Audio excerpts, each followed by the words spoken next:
destructive war in history.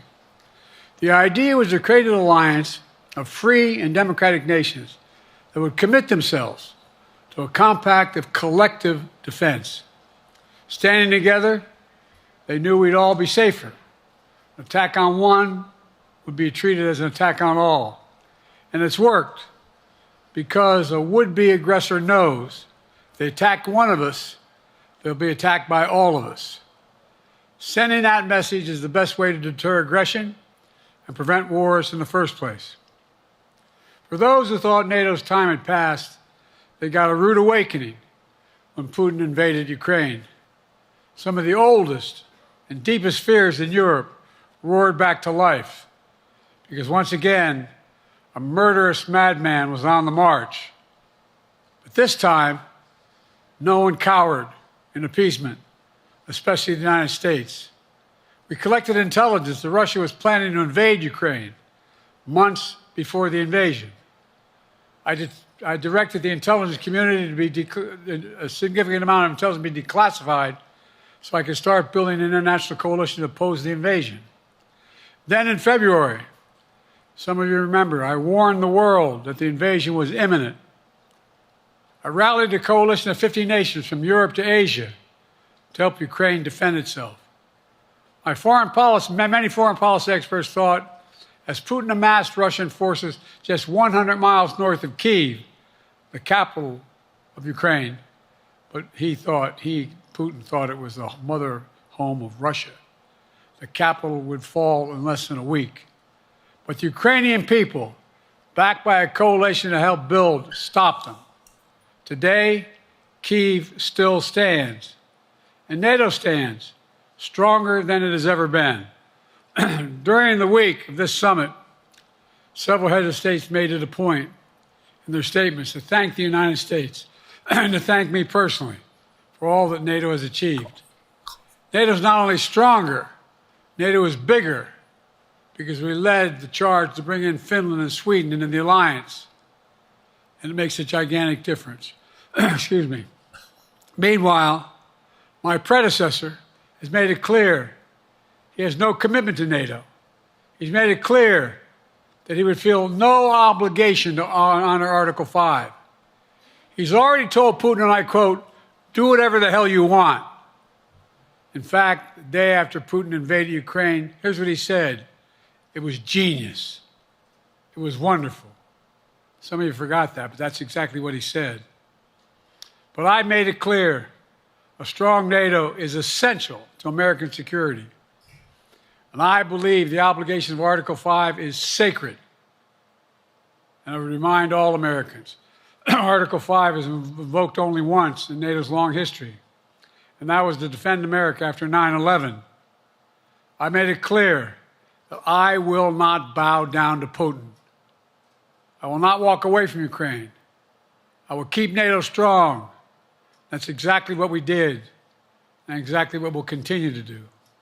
Now, the future of American policy is up to the American people. This is much more than a political question.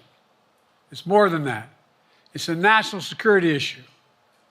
Don't reduce this to the usual testament that people talk about, issues of being a political campaign. It's far too important. It's about the world we live in for decades to come. Every American must ask herself or himself, is the world safer with NATO? Are you safer? Is your family safer? I believe the American people know the answer to all those questions is yes. And I believe the American people understand that America is stronger because of our alliances. I believe the American consensus from Truman to Reagan to me still holds today. America cannot retreat from the world. We must lead the world. We're an indispensable nation, as Madeleine Albright wrote. Now let me turn to three other key issues. Just this morning, we had a great economic report showing inflation is down. Overall prices fell last month. Core inflation is the lowest it's been in 3 years. Prices are falling for cars, appliances, and airfares. Grocery prices have fallen since the start of the year. We're going to keep working to take down corporate greed to bring those prices down further. Meanwhile, Trump's calling for a 10% tariff on everything Americans buy, including food from overseas, vegetables, and other necessities. And economists tell us that would cost the average American working family another $2,500 a year. It's a tax of $2,500 a year. Second, our efforts to secure the border, southern border, is working. After Trump killed the bipartisan effort to secure the border, Republicans and Democrats had worked on, because he thought it would benefit me and make him a loser, Republicans walked away. So I took executive action last month. As a consequence, working with Mexico, border encounters have gone down over 50%. The current level is lower today than when Trump left office. Third, for months, the United States has been working to secure a ceasefire in Gaza, to bring the hostages home, to create a path for peace and stability in the Middle East. 6 weeks ago, I laid out a detailed plan in writing. It was endorsed by the UN Security Council, the G7. That framework is now agreed on by both Israel and Hamas. So I sent my team to the region to hammer out the details. These are difficult, complex issues. There's still gaps to close. We're making progress. The trend is positive, and I'm determined to get this deal done and bring an end to this war, which should end now. Let me conclude where I began. We're the United States of America. We are the indispensable nation. Our leadership matters. Our partnerships matter. This moment matters. We must rise to meet it. With that, I'll take your questions. I've been given a list of people to call on here. Reuters, Jeff Mason.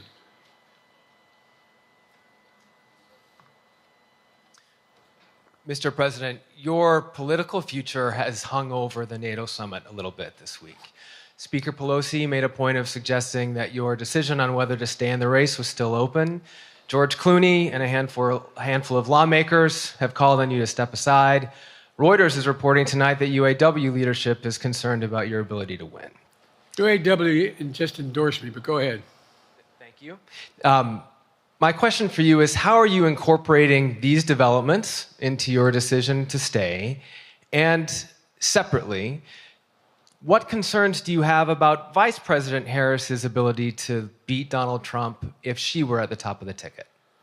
Look, I wouldn't have picked Vice President Trump to be vice president, but I think she was not qualified to be president. So let's start there. Number one.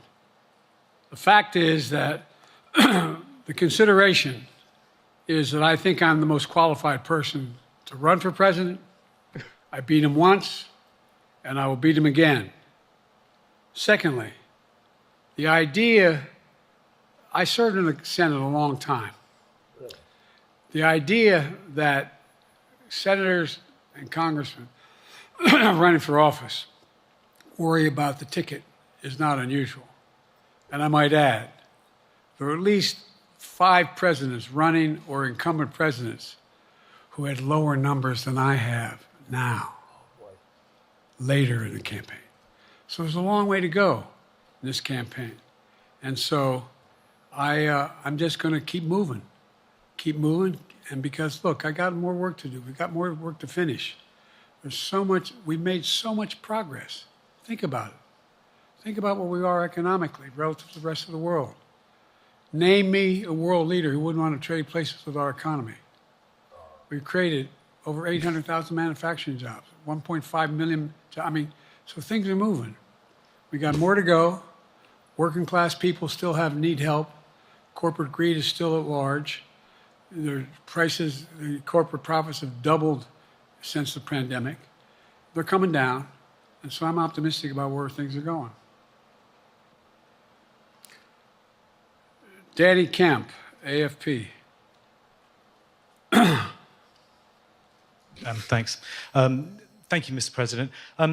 I wanted to ask you about your, you mixed up Presidents Zelensky and Putin earlier today. And you now have sort of your key allies, including the British Prime Minister, the President of France, and the German Chancellor having to step in and make excuses for you on that. Officials here are saying off the record that your decline has become noticeable. Hasn't this now, frankly, become damaging for America's standing in the world? Thank you. Did you see any damage to our standing by leading this conference? Have you seen a more successful conference? Look at that face. What do you think?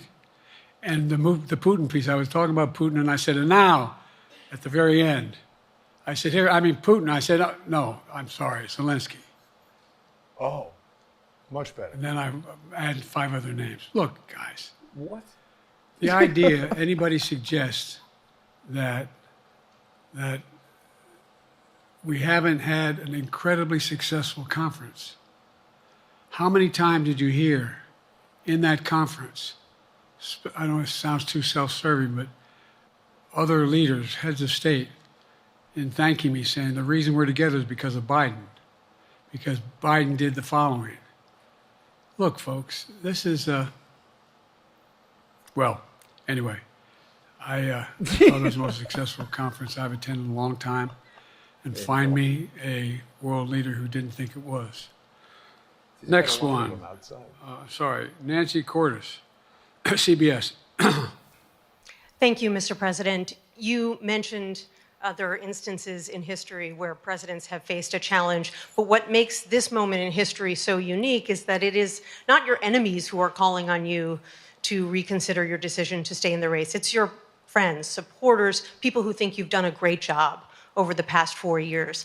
Have you spent time thinking about what it would mean for your legacy, which you've worked decades to build, if you stay in the race, despite the concerns that voters say they have, and you lose to someone who you yourself have argued is unfit to return to the Oval Office? Well, look, I'm not in this for my legacy. I'm in this to complete the job I started. As you recall, understandably, many of you and many economists thought my initial initiatives that I put forward, can't do that, it's going to cause inflation, things are going to skyrocket, the debt's going to go up. What are you hearing now from mainstream economists? 16 economic Nobel laureates said I've done a hell of a job. That under my plan so far and what's going to happen in the future if I'm reelected, that things are going to get much better. Our economy is growing. I was determined when I got elected to stop the trickle-down economic theory, that if the wealthy did very well, everybody else would do well. My dad was a well-read, decent guy. I don't remember much trickling down on his kitchen table. Middle-class people and working-class people need help. And so what happened is I decided to was able to implement as president what I believed when I was a senator.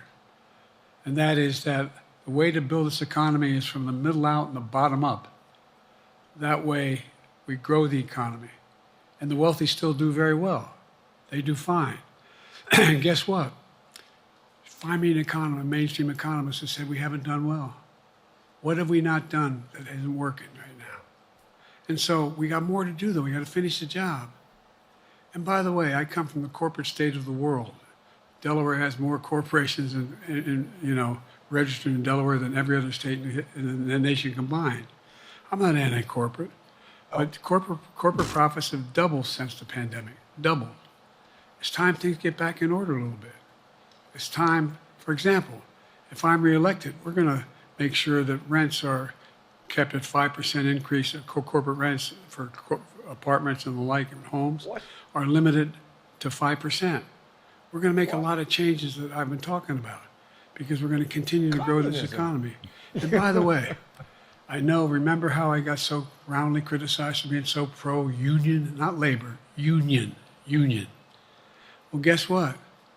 I've been the most pro-union labor president in history. Not a joke. And guess what? We had the Treasury Department do a study. When unions do better, everybody does better. Everybody does better. And we talk about how, for example, remember when we talked about getting the computer chip industry back in the United States? used to be 40% of the industry. We invented the chip.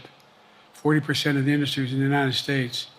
And former presidents decided that the best way to do it is find the cheapest labor in the world, send the product over there, and import what the product was.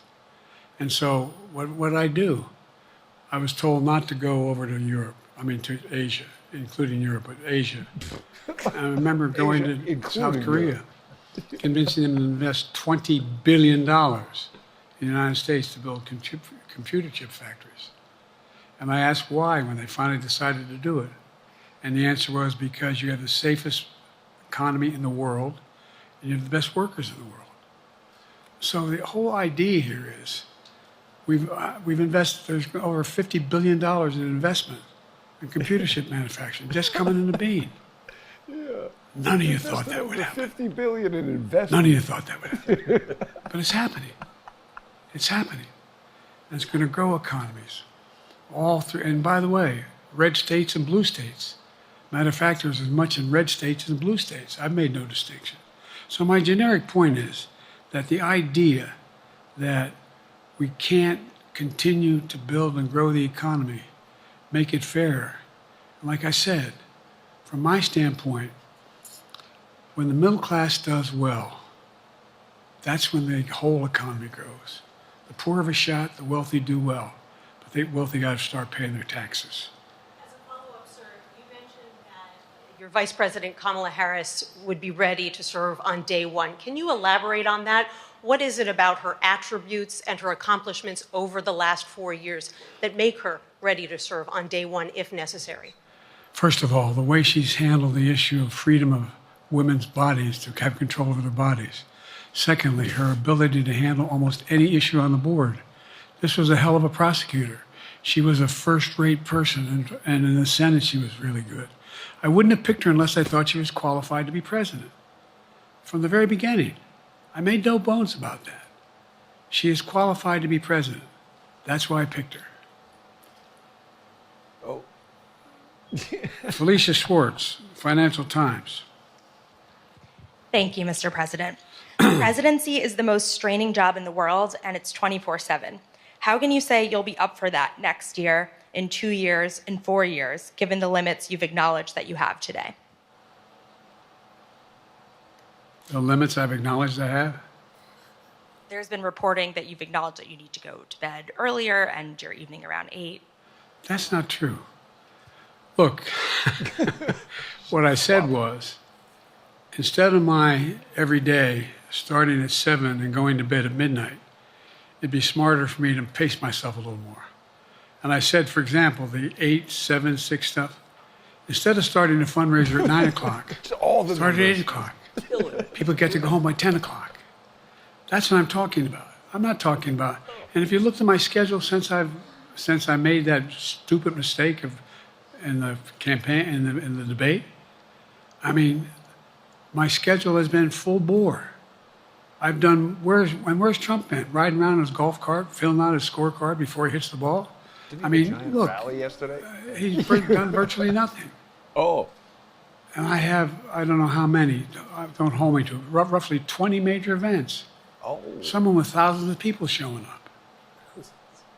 And so I just think it's better.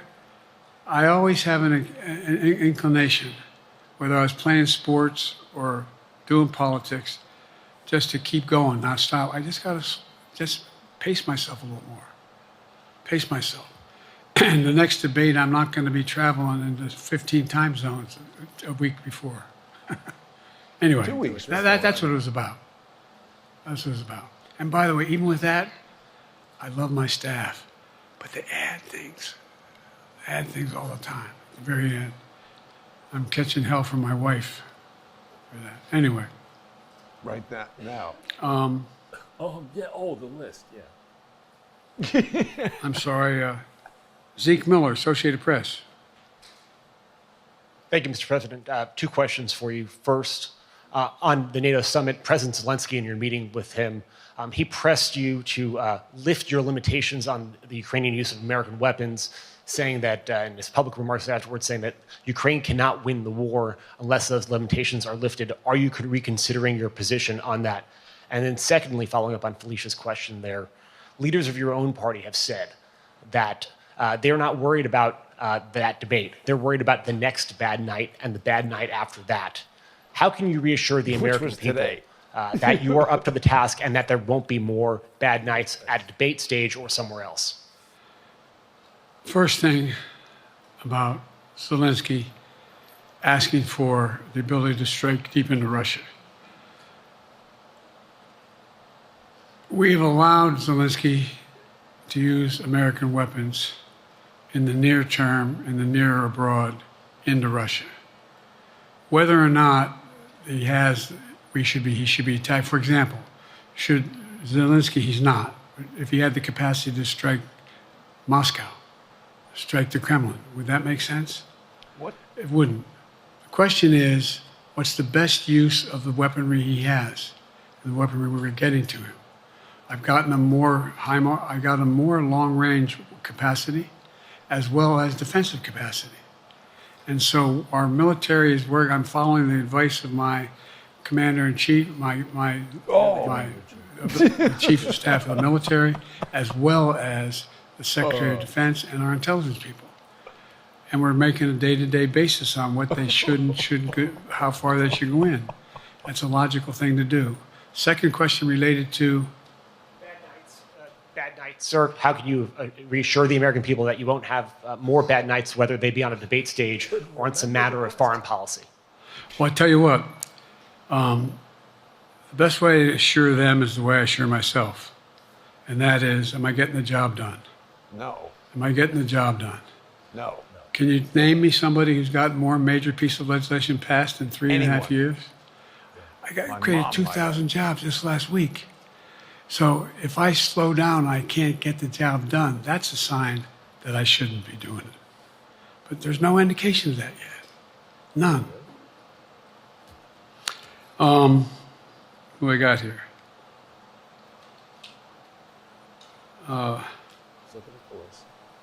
Merrick, Kowalski Radio. Thank you, Mr. President. How are you? I'm well. The elections in the US have consequences around the world. You have pretty high standing in Europe. I just asked President Macron about you, and he said we are happy to have him as the President of the United States. But there is a concern.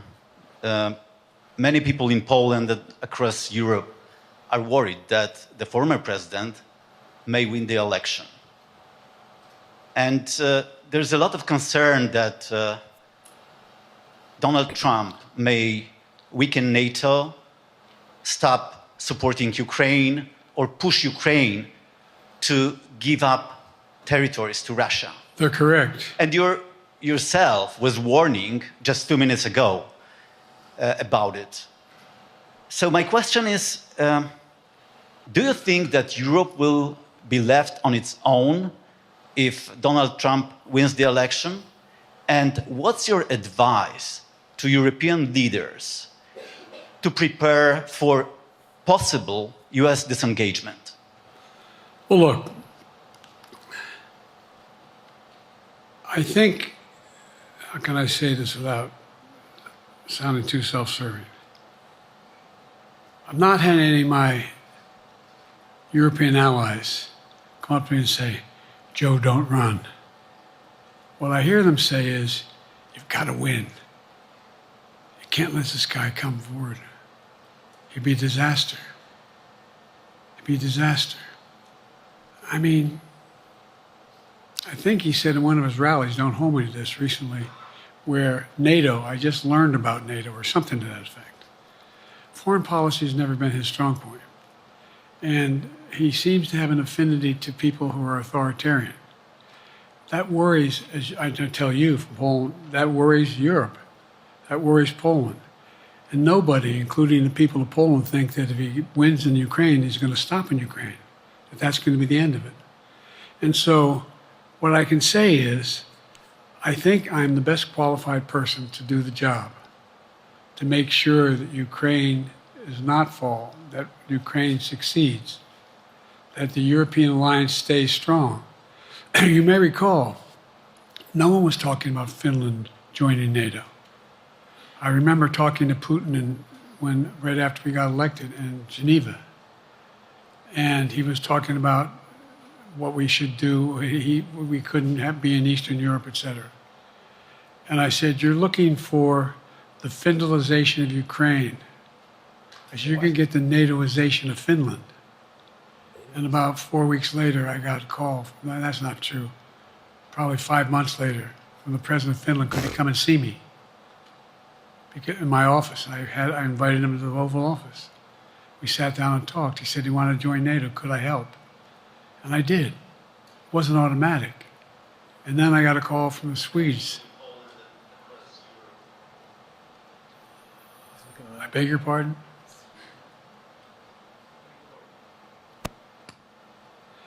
And so Finland joined NATO, 800-mile border is a significant, and they were already allies, but they weren't part of NATO. And you heard, I think you heard, maybe, I can't recall whether he said it publicly in our closed meeting, but he wouldn't mind it being repeated. He said, we decided in Finland, the people of Finland decided they had to be part of NATO. It was in our interest because of the joint ability to be together, to dissuade any attack on Finland. And the same thing with Sweden. Wow. It took a lot of selling to some folks, particularly in Turkey and other places, to agree to the expansion. But it expanded. And we're a hell of a lot stronger because of it. We're more secure because of it. And by the way, I was able to get 50 other nations, 50, to support Ukraine. 50. And we were able to bring about a coalition of Europe and Asia, Japan and South Korea. I just we talked about AUKUS, and we talked about the relationship between Australia, New Zealand, Japan, South Korea, the United States.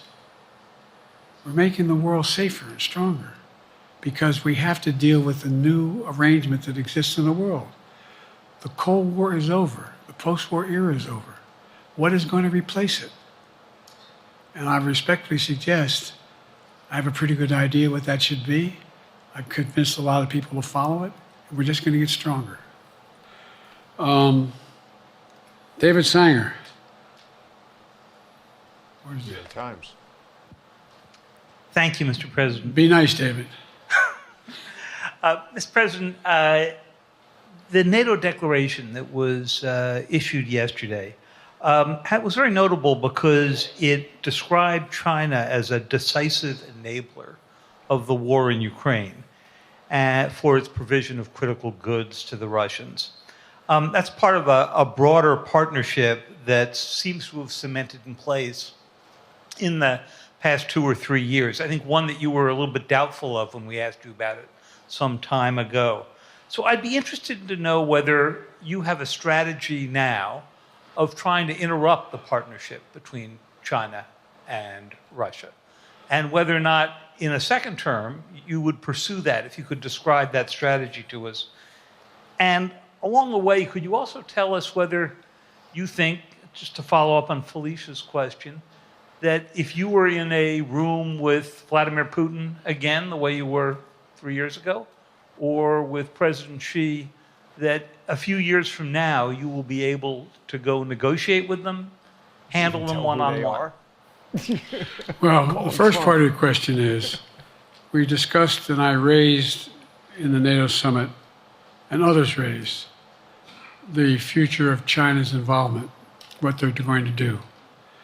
What they're doing with Russia in terms of accommodating, facilitating, they're getting access to additional, they're not supplying weapons themselves, they're supplying mechanisms for them to be able to get weapons.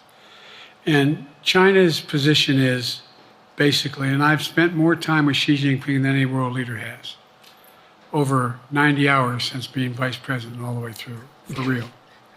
And by the way, I handed all my notes. But my point is that Xi believes that China is a large enough market that they can entice any country, including European countries, to invest there in return for commitments from Europe to do A, B, C, or D, or not to do certain things. What's happened is we had a long discussion about what we cannot, you have to make clear China has to understand that if they are supplying Russia with information and capacity, along with working with North Korea and others to help Russia in armament, that they're not going to benefit economically as a consequence of that by getting the kind of investment they're looking for. And so, for example, we're in a situation where, and we've reestablished direct contact with China after that, remember the balloon, quote unquote, going down, and all of a sudden things came to an end? Well, we set up a new mechanism. There's a direct line between Xi and me, and our military has direct access to one another, and they contact one another when we have problems.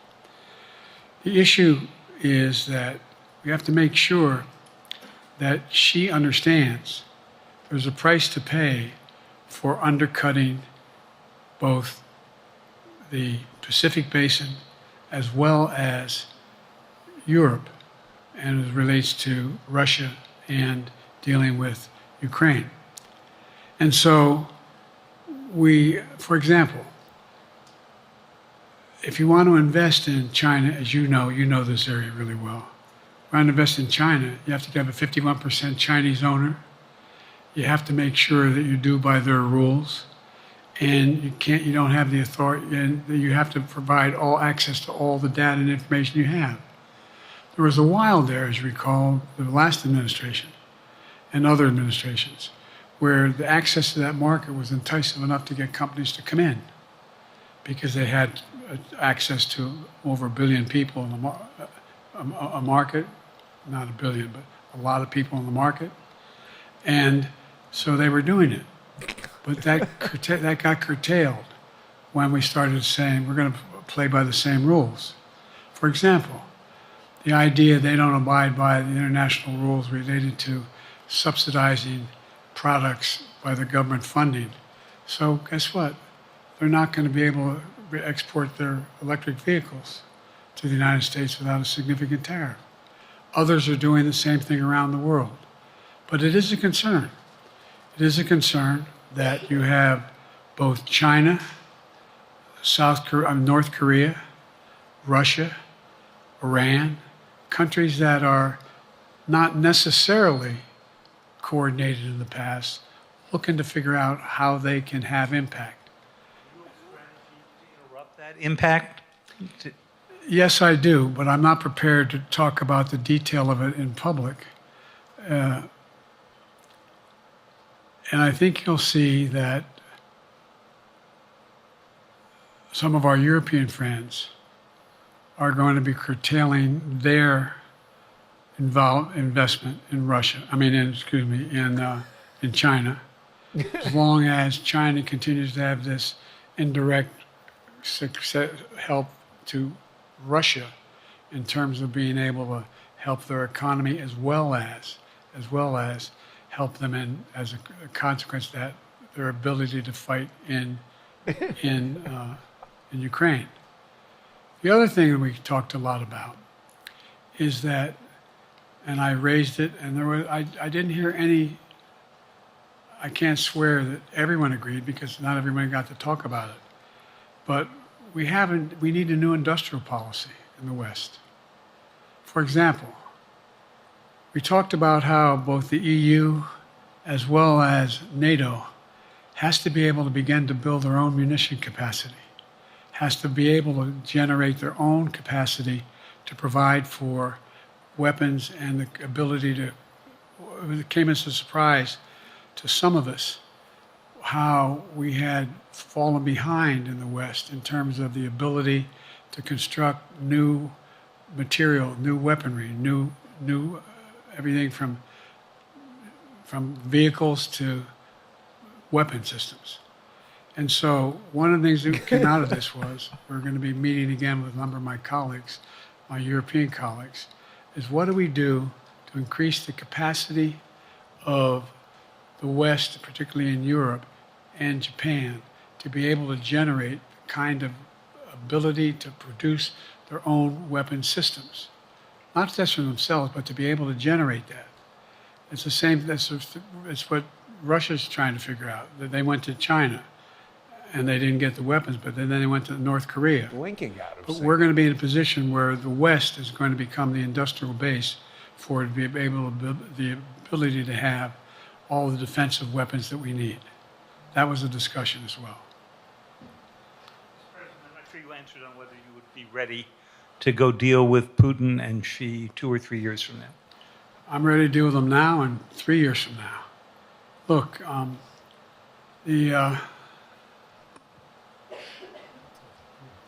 like I said, I'm dealing with Xi right now Somebody just put and something direct there. contact with him.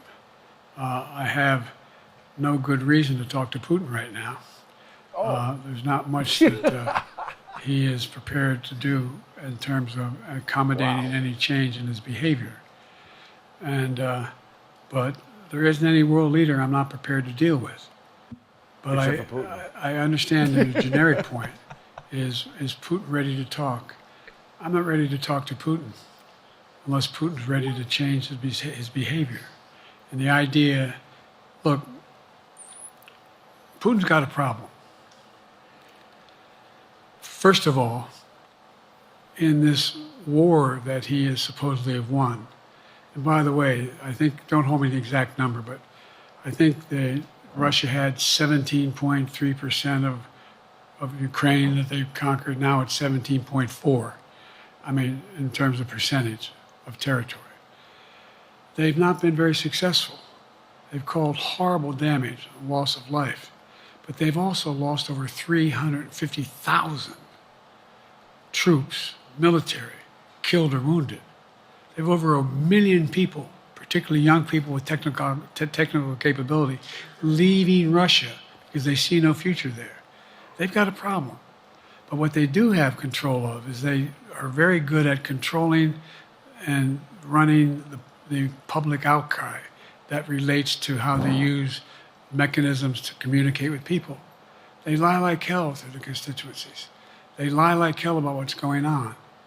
And so the idea that we're going to be able to fundamentally change Russia in the near term is not likely. But one thing for certain, if we allow Russia to succeed in Ukraine, they're not stopping in Ukraine. I recommend, I know you know this because you've written about it, read Putin's speech after they moved in, what it was all about in Kyiv.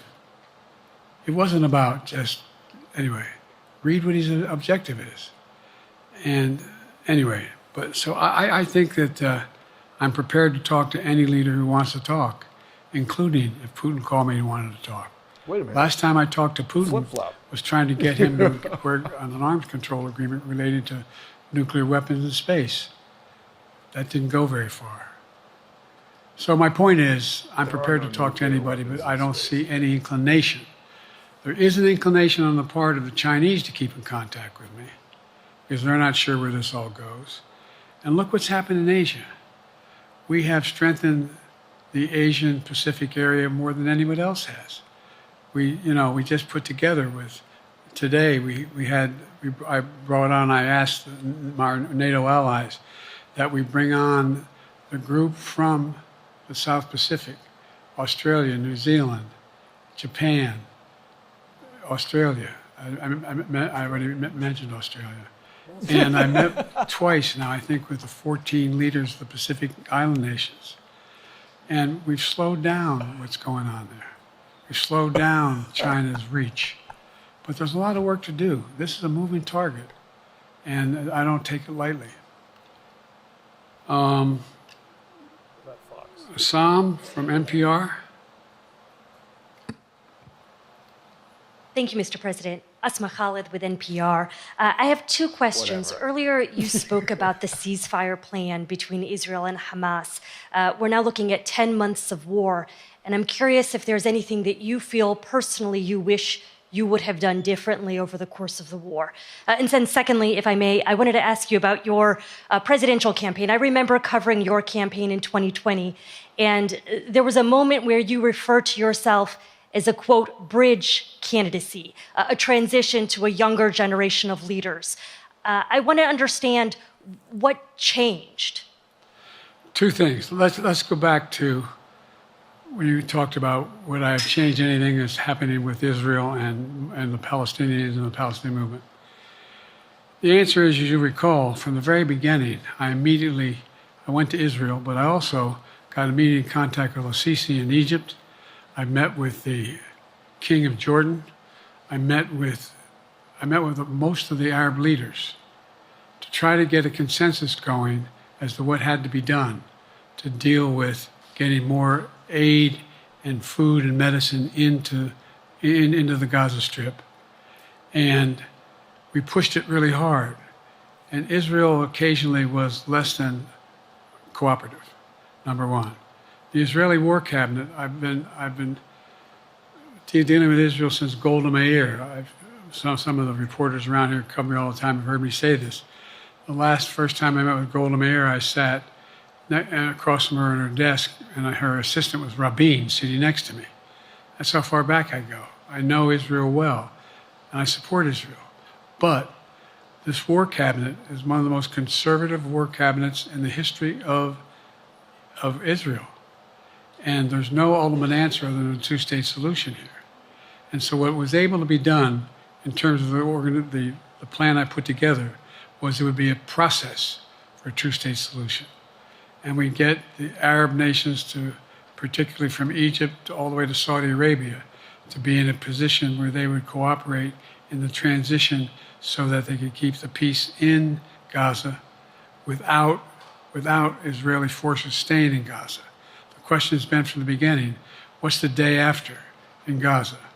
And the day after in Gaza has to be, the end of the day after has to be no occupation by Israel on the Gaza Strip, as well as the ability for us to get in and out as rapidly as you can, all that's needed there. I've been disappointed that some of the things that I've put forward have not succeeded as well, like the port we attached from Cyprus. I was hopeful that would be more successful. But that's why when I went to Israel immediately after the massacres that occurred at the hands of Hamas, the one thing I said to the Israelis, and I met with the War Cabinet and with Bibi, don't make the same mistake America made after bin Laden. There's no need to occupy anywhere. Go after the people who did the job. You may recall, I still get criticized for it, but I was totally opposed to the occupation and trying to unite Afghanistan. Once we got bin Laden, we should have moved on, because it was not no one's ever going to unite that country. I've been over every inch of that, not every inch, the entirety from the poppy fields all the way to the north. I said, don't make the same mistake we made. Don't think that's what you should be doing, is doubling down. We'll help you find the bad guys, Sinwar and company. And all this criticism about I wouldn't provide when the weapons they needed. I'm not providing them 2,000-pound bombs. They cannot be used in Gaza or any populated area without causing great human tragedy and damage. But remember what happened when you had the attack on Israel with rockets and ballistic missiles. I was able to unite the Arab nations as well as Europe, and nothing happened. Nothing got hurt. It sent an incredible lesson to what was going on from the Middle East. So there's a lot of things, in retrospect, I wish I had been able to convince the Israelis to do. But the bottom line is we have a chance now. It's time to end this war. Doesn't mean walk away from going after Sinwar and Hamas. And if you notice, you know better than most, there is a growing dissatisfaction on the West Bank from the Palestinians about Hamas. Hamas is not popular now. And so there's a lot of moving parts. I just have to keep moving to make sure that we get as much done as we can toward a ceasefire, and get those. And by the way, look at the numbers in Israel. I mean, my numbers are better in Israel than they are here. What numbers? But then again, they're better than a lot of other people here too. But anyway. Bridge candidacy in 2020. You referred to yourself as being a bridge candidate Forgot the for a question. younger, fresher generation of Democratic leaders, and I wanted to know what changed. What changed was the gravity of the situation I inherited in terms of the economy, our foreign policy, and domestic division. And I think, I won't put words in anybody's mouth. Most presidential historians give me credit for having accomplished more than most any president since Johnson and maybe before that to get major pieces of legislation passed. And what I realized was my long time in the Senate had equipped me to have the wisdom to know how to deal with the Congress to get things done. We got more major legislation passed that no one thought would happen. And I want to finish it, to get that finished. If tomorrow, if we had a circumstance where there was a lineup and I hadn't inherited what I did and we just moved things along, anyway, it's going to change. Last question. Haley Bull, Scripps. Who said? Or no, last Josh question? Weingrove. I'm sorry. Was the next one. I'll do two more questions. Really? Thank you, Mr. President. Many of your colleagues, Democrats on the Hill, are watching tonight as they assess what they want to say about your candidacy. I'm wondering how you're thinking of this right now. It seems like your answer is clear, but they're watching how things go tonight, tomorrow in Michigan, next week in Texas and Nevada.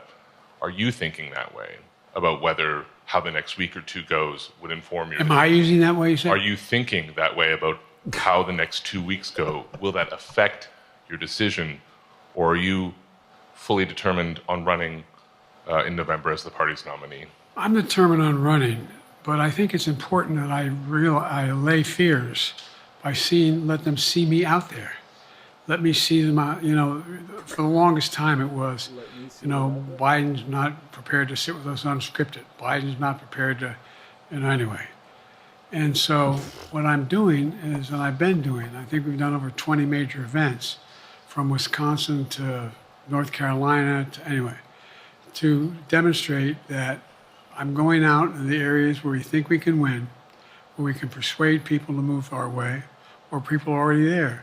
And then look, the other thing is, we have the most extensive campaign organization of anybody's had in a long, long time. We have well over 1,000 volunteers knocking on doors, making phone calls, making tens of thousands of phone calls. We have headquarters, I forget exactly how many, I don't want to cite a number and then find out I'm off, but we have scores of headquarters in all the toss-up states. We're organized, we're moving. How many headquarters do you need? It's awful hard to replace in the near term. And here's the other thing. I was in the Senate a long time. Very proud of what I've done in the Senate. I was chairman of the Foreign Relations Committee for a long time, and I was chairman or ranking member and chairman of the Judiciary Committee. I'm going to be going down to the Johnson Library.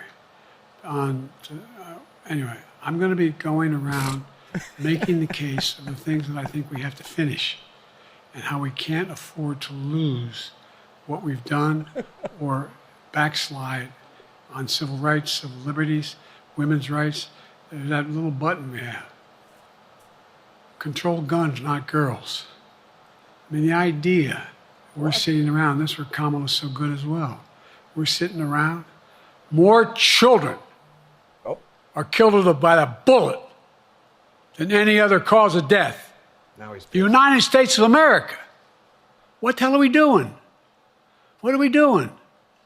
We got a candidate saying, promise the NRA, don't worry, I'm not going to do anything. I'm not going to do anything. You got a Supreme Court that is what you might call the most conservative court in American history. this is ridiculous. There's so much we can do still, and I'm determined to get it done. It's about freedom. And by the way, I'll end this. Well, I'm not going to do that. Haley has to come up too. But I remember I made a speech on democracy in Philadelphia at Independence Hall. And I'm not being critical, just observing. The bulk of the press said, what the hell is he talking about that for? Democracy. You did. Democracy is not an issue. Democracy is not an issue. Except the polling data showed 60% of the people knew I was right, thought I was right. I'm not asking you a question. You don't have to answer, obviously.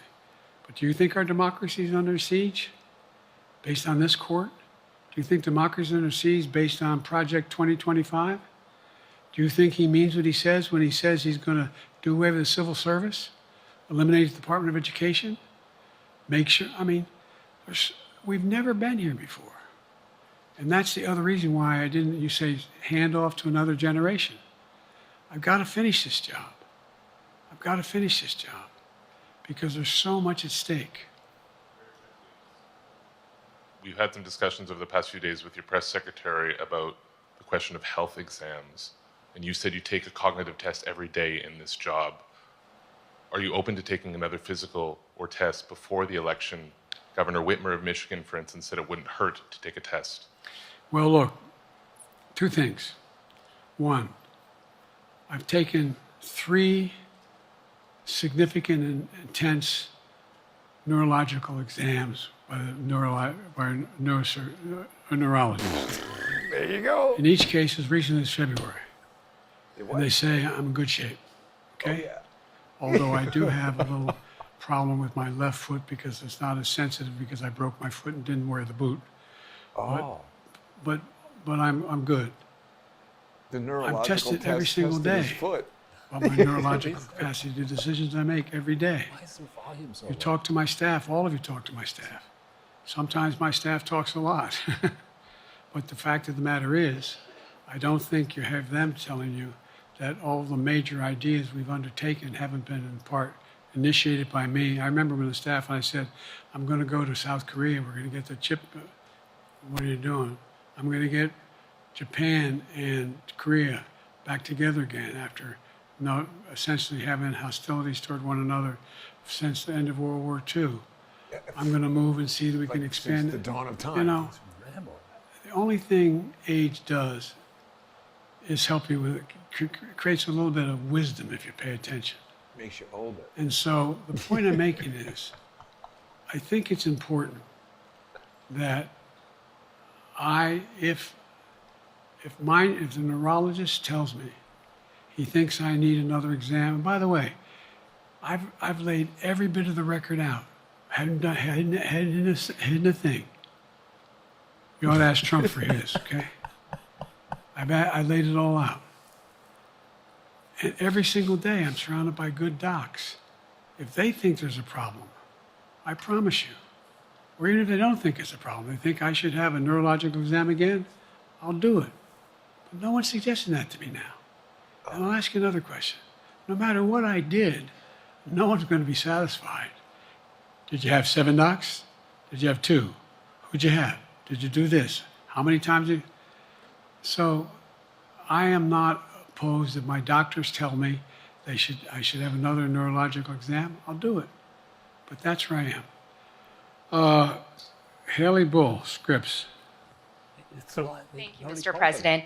You said you're making decisions on a day-to-day basis when it comes to support for Ukraine. Does that mean you have not closed the door on further considering lifting restrictions for U.S.-made weapons inside Russia? And if I may, your convention is coming up where your delegates are pledged to make you the official nominee.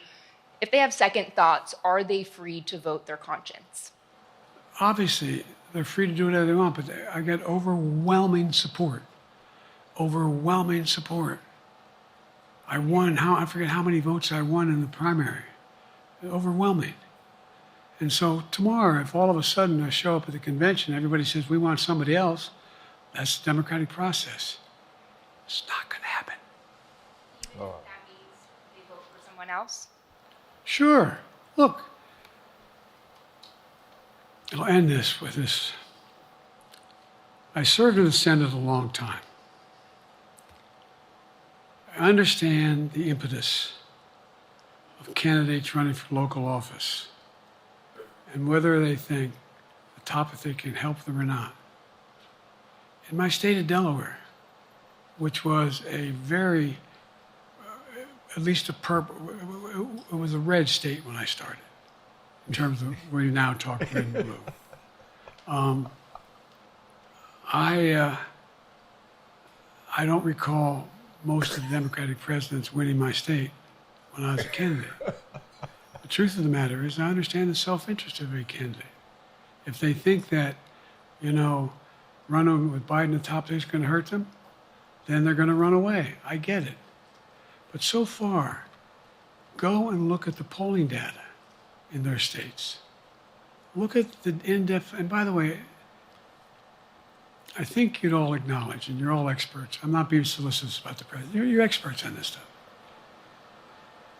How accurate does anybody think the polls are these days? I can give you a series of polls where you have likely voters, me versus Trump, where I win all the time. That's not true. When the unlikely voters vote, he wins sometimes. The bottom line is all the polling data right now, which I think is premature because the campaign really hasn't even started. Oh. I mean, it hadn't started in earnest yet. Really? Most of the time, it doesn't start till after September, after Labor Day. What? So, a lot can happen. But I think I'm the best I believe I'm the best qualified to govern. And I think I'm the best qualified to win. But there are other people who could beat Trump too. But it's awful start from scratch. And, we talk about, money raised. We're not doing bad. We got about $220 million in the bank. We're doing well. So with that, you have want to follow up on any of that you just asked me? Yes.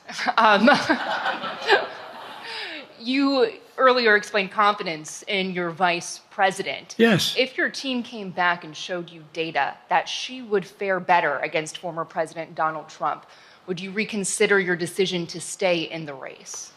No, unless they came back and said, there's no way you can win. They said that. Me. Everybody said that, No Joe. one's saying that. No poll says that. Everybody said that. Okay. Thank you. This ends tonight's press conference. Thanks, everybody.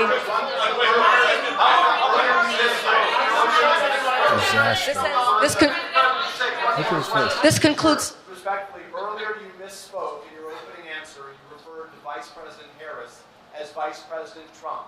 Right now, Donald Trump is using that to mock your age and your memory. How do you combat that criticism tonight? Listen to him. This concludes tonight's press conference. Thank you, everybody. Thanks, everyone. Good as walk. Robot pants, Charles. That. Oh my God. He had the robot pants. That, to me, if I were a Democrat who had given more than 10 cents to the Biden-Harris campaign, I would be apoplectic at that performance. I mean, that was trash, right? I mean, that was, instead of getting up there and laying out the key arguments for re-electing this idiot, which I struggle to imagine what those might be, he just relied, to the extent that he constructed an argument in favor of himself, it was erected on a tissue of a fabric of lies. I mean, he did not create more jobs, in his presidency. The world is a lot less safe today. Yeah. The Gaza conflict, you can't blame that on Trump. It was disaster. I mean, it's amazing that he was able to stay up there for an hour and even stand and speak and. But that shouldn't be the measure, right? Right. I mean, here you are. You're on the ropes. You had the shit kicked out of you in the debate, which was your idea. It wasn't Trump's idea to do the debate. You thought you were going to deliver a knockout punch, the Biden-Harris team, because you thought the judge in New York would have gotten him imminently sentenced. And so you could say that he was a convicted felon, Right. but you didn't win that one. Right. Right? You're the one saying that democracy is in peril if you don't stay in office. Let's look at the process by which he was, quote, he's going to secure the nomination. He didn't have open primaries. There was a credible challenger. I think he's now discredited, but look at this. Benny Johnson, yikes, Biden train wreck press conference. Well, A live reaction to Joe Biden's disastrous NATO press conference. Let's look at Predicted. sure. Let's see if they have any reaction. .org. Presidency. Well, he improved. It's weird. And J.D. Vance has broken away in the Republican VP thing. But I don't buy that predicted conclusion at all. I think that, that. But isn't that just driven by people? Yeah, I'm saying it was probably manipulated to make it look like it's said. I mean, when you consider, Obama likes to talk about the arc of history. When you consider the trajectory of the last several days, I mean, we held off this press conference so that he could have a triumphant NATO press conference with all these idiots coming in across the pond to talk about resuscitating Europe. I mean, think about this. You're a sustainable president. You're a left-leaning president. You're a progressive president. And the centerpiece of your plan to grow the Western and NATO-based economies around the world is to build more weapons factories. It was ridiculous. I mean, let's think about it. Is that warmongering at all? I mean, and he also was like talking about striking the Kremlin. It's like, dude, should the president of the United States even say that? Right, exactly. And then the different riffs. I struggle to remember all the different mistakes the guy made in that short period of time. We'll let people with access to a transcript pick apart point by point. But at one point on China, he was talking about the size of the country, and he said, well, it's a billion. No, it can't be that many people. It's 1.4 billion people. I mean, I have more experience in the room with Xi than anybody else. Yeah, that's part of the problem. Most of that stuff, some of it's on the Hunter Biden laptop. We like to see all the bank account and wire transfers back and forth to your family. No, he said he was hanging out with Golda Meir. I think he became a senator in 1972 and she died in 1978. So did he hang out with her? Not as there has been analysis of his claim. He became a senator by 72. He won the election in 72 and took office in 73. This is CNN. She's from Ukraine, I found out. Okay, maybe as a young senator. He met her. She was in her 70s. Biden was in his 30s. Okay, so maybe he did meet her. Doesn't stop the fact that he's a moron. Without her looking at me, she said to me, knowing I'd hear her, "Why do you look so worried, Senator Biden?" Oh, okay, yeah. He told the same story. Speaking before he met, he said the meeting took place just before the 6-Day War. That occurred in 1967 when he was... So he wasn't even... Yeah, he's got his years wrong. Right. Little details, Charles. I mean, is a pretty poignant thing for me to have watched because, I still am getting over the loss of my father about a year ago. And to see Joe Biden just as we saw him versus the Joe Biden of when he was a vice president or more recently, even in the 2020 campaign, yeah. I mean, it is crystal clear that man is at least 5 beers short of a six-pack. I mean, he is not, the synapses are not all working properly. He struggled to attempt to answer questions. He failed to answer a lot of questions. The man is almost 81. Kamala Harris is no spring chicken. She's 59, right?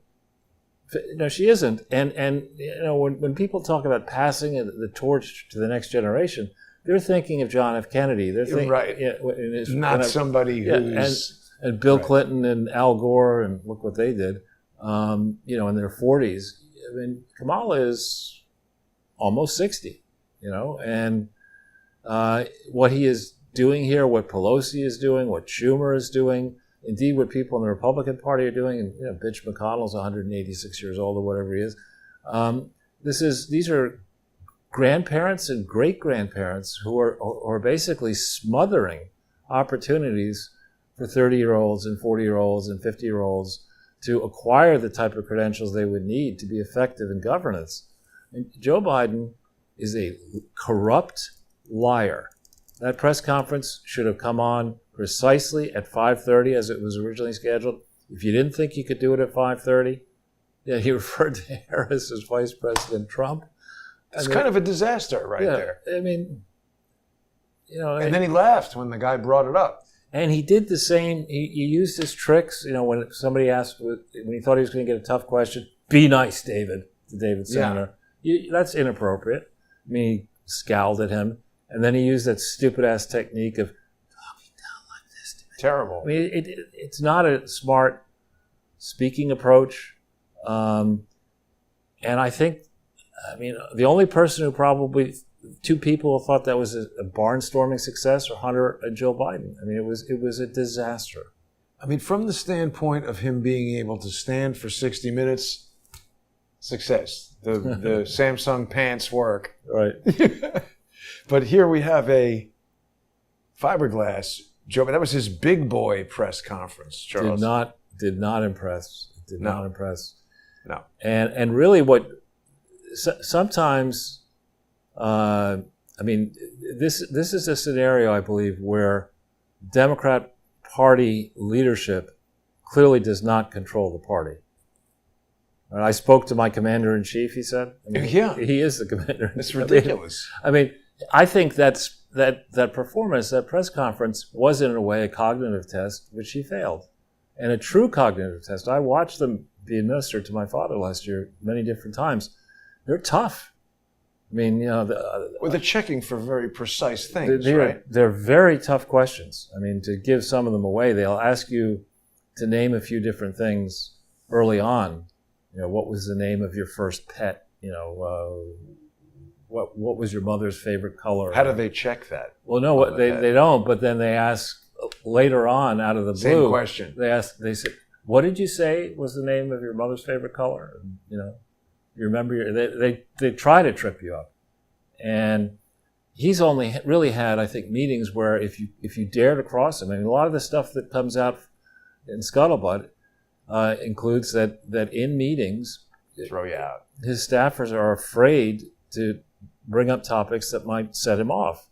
And you could see, just watching as somebody watching a television show, when I see the guy, he's the kind of guy, he's insecure, he's got a lot to worry about, and he relies on dropping the fact that you don't have F-16s. If you want to oppose me, I've got the F-16s. So that's not what we're saying. We're trying to figure out whether you are truly the best person to put up against a formidable foe. Trump is going to be out there on Saturday in Pennsylvania, and then all next week is going to be about Trump and the Republican Party and the Republican platform and these lies that Biden has been telling and his staff have been telling about the accomplishments of the Biden administration. Inflation is not under control. Inflation is under control if you calculate it the way the Biden-Harris administration does, and just any of the prices that went up, let's not talk about those. Right. Let's just include the ones that went down. On crime statistics, we don't want people to know about those. So let's get the cities not to report crime statistics. Then we can say crime went down. The Buttigieg approach. We've got a problem with the ports. Tell the ships don't come into the port. Just go 100 miles offshore, and then we won't have a problem. The ports aren't clogged. We won't have any goods. Yeah. But the ports, this is just, it's so stupid, so disingenuous, that even the motley crew, the miseducated motley crew of people who've been in school, let's say, who started 20 years ago and had to endure being taught by Jill Biden and people like Jill Biden up and down the food chain from nursery school through college, even those dumbass people with blue hair and the woke bullshit, even they must see Grandpa as somebody who needs to go to a home. Google, you should Google senior living centers, not Google this Project 2025 and all these other lies that the guy was trying to sell. It was. Yeah, he came back to Project 2025. They really want people to associate that with Trump. And then earlier today, I saw a video where Trump was giving some speech at the Heritage Foundation. He doesn't mention Project 2025, but they're like, look, here's Trump speaking at the Heritage Foundation, and they did the Project 2025. So it's just so obvious that they're trying to jam these things together. Right. It's just this. Anyway, that was an arsenic burger. I mean, that was not a Bob's Big Boy burger. But they didn't even ask him, or did they, about calling Zelensky? No, they did, and he lied. They asked him about calling Zelensky Putin, and he's like, no, I gave a list of 5 names after that. It's like, no, you didn't. No, it was really bad. And this is what happens. This is, when great leaders, I haven't met that many, but great business leaders want to be challenged. They understand that they are the CEO, they're the owner of a big company, that people will be fearful of being fired or maybe not getting the bonus they need or not getting the promotion they want. So they're going to serve up flattering reports. They're not going to tell you about problems as soon as they should. And so strong leaders want strong personalities around, and they want to be tested constantly to stay in the game. They don't want to be insulated. They don't want to have There's not too many people that'll do that, though, Charles. I mean, I've told you many times about this conversation I had with the visual effects guy about the first digital Star Wars. And there's just most people. I was talking to somebody about the Apple Vision Pro and how I had sort of plans to release 3D movies on there, but it just doesn't seem like anybody is buying it. And we're talking about, like, how did that product get made? Right. And it's because nobody will say, hey, Tim Cook, that's a stupid idea. Right. But I'm just saying, in my experience with these strong leaders, they do tend, first of all, they tend to try to engage on facts and not fantasy. So they are often able to sense there's a problem before the staff will say there's a problem. But you're saying the staff won't say anything to him. It's because they're doing this in this case, Tim Cook kind of approach. They don't want to challenge Joe. This is all rigged. You didn't hear a Fox person asking a question. I mean, well, he's got the list of who he's asking. Well, he didn't select Fox. I mean, he didn't select a single tough questioner, right? Truly tough questioner. And we'll see what happens overnight, how the mainstream press reacts to this. But I think I can be objective. That was a leprosy and diarrhea milkshake. I mean, it was horrible. Oh God, it was horrible. And he's trying to serve this up. He tries to ease campaign fears in high-stake remarks. Let's see what CNN says about it. He holds a critical solo news conference. By the way, didn't Trump do like 5 of these a week every week? President Joe Biden vowed to continue his re-election campaign during a high-stakes solo news conference tonight, dismissing concerns about his health. Yeah, now this is okay. What? Vice President Trump. He made an early gaffe in his remarks by referring to his vice president as Vice President Trump. He also laughed off an earlier mistake on Thursday when he called Ukraine's leader by the Russian president's name. They don't even want to print Putin in CNN. Well, but what does Fox say about this, or what is Twitter or X? I mean, X is going to be exploding with Joe is a moron type stuff. Yikes. That's great. Laura Loomer. See that? What she said? Beautiful picture of Vice President Trump and President Putin. That is funny. But on the right, you see, who is the different ones, like Benny Johnson, whoever that is, Rudy, of course, disastrous. Nobody that we pay attention to on X is going to think that was good. Oh, what does this one say? Tonight, who's Free State Will? That is William Pope. He is a pro se J6 defendant and a very smart guy. But he's saying, and he's being sarcastic, I guess? Yeah. No. Because this is the whole David Sachs movement where David Sachs, they've been calling him Sarcasm Sachs on, but he's like, oh no, Joe Biden is the Democrat Oh, I you see. know, Okay. leave him in. Why are you trying to have an insurrection against the Democrat candidate? Right. And so they want him to stay because he's an idiot. He's going to lose. But yeah, I don't know, Charles. This is pathetic that they're trying to. Richard Grinnell, Joe Biden is crushing it.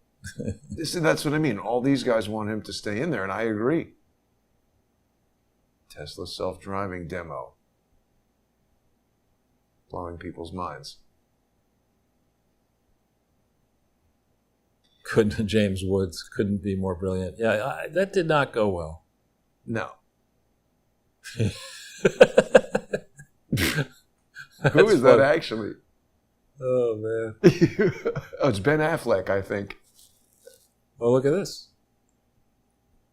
Ranking House Democrat Intel member calls on Jim Joe Biden. Himes. That's very significant, actually. Yeah, Laura's been kind of around D.C. all day. But Jim Himes is my brother worked with him at Goldman Sachs.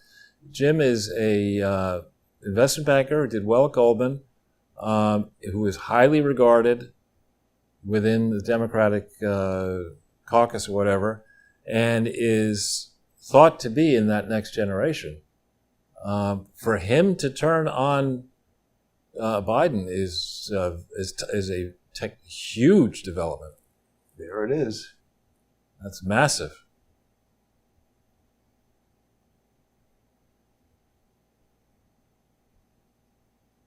$20-miler in the heat.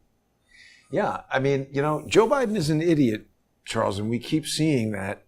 I don't know what to say, how they're going to keep him in here. This is just, I am amazed that he was able to just stay as lucid as he was for that long. I think I had trouble hearing him because I think the volume was fine on the way you hooked it up, but he started talking more slowly. And there are people who will parse the transcript, the real transcript, should go and say, well, how many different times when he tried to answer something did he go down a path that just to nowhere? Anyway. That's his thing. Let me look at the list. Yeah. And I think there were more people on that list supposed to ask questions. I think he stopped it early. And I also believe, I may have misheard it, that he when taking the list out, he said so-and-so from Scripps, and then he answered the question, and then he went back to the list, and then he called in the same person from Scripps, but somebody else asked a question. So, what do you think the Wall Street Journal thought about that, Charles? I don't know.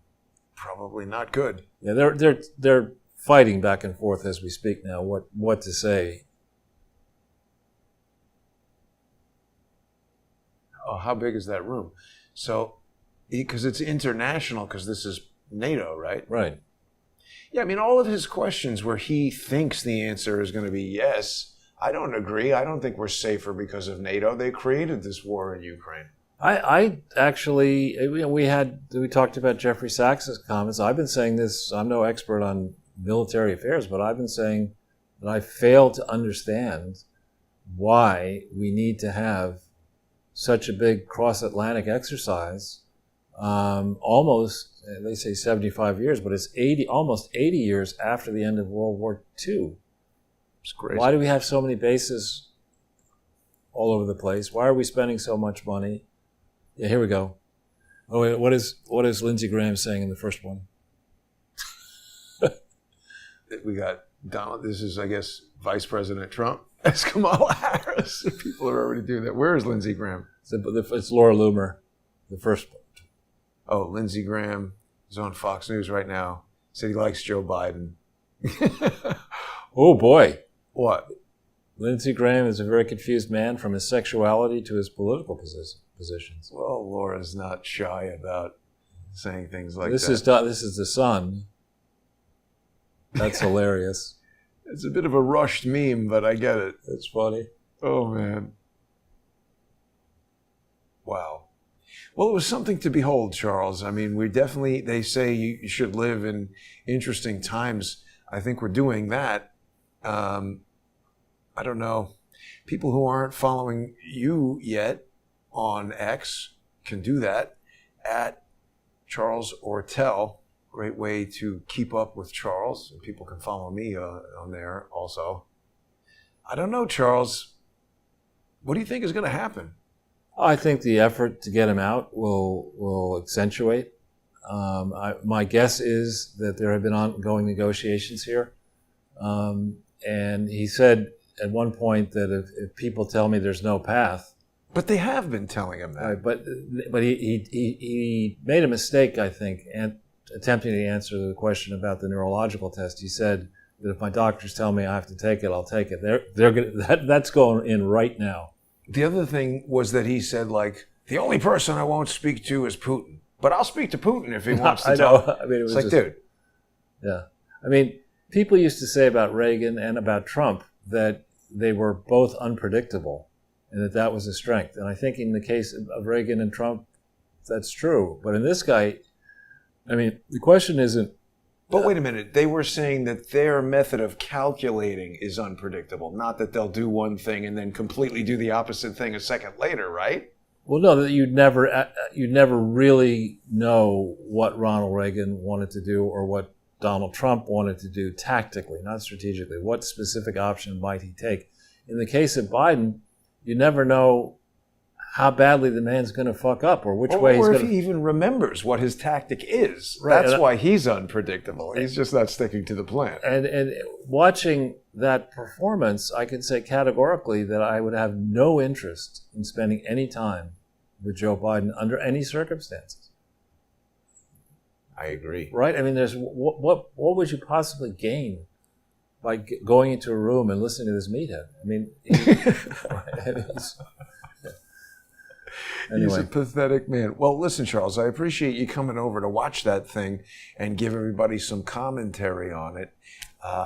Stupid as can be, that's Joe's big boy conference. He's a big, empty-headed, fiberglass kind of model. Standing there holding a hamburger would at least be some function for Joe. Yeah. Not impressive. Not impressive. But I want to thank everybody for tuning in and reminding people that they can become sponsors of Crowdsource the Truth by going to odyssey.com/@crowdsourcethetruth, crowdsourcethetruth.substack.com, or subscribestar.com, or patreon.com/crowdsourcethetruth. Dog barking. Thanks to everybody who sponsors the show.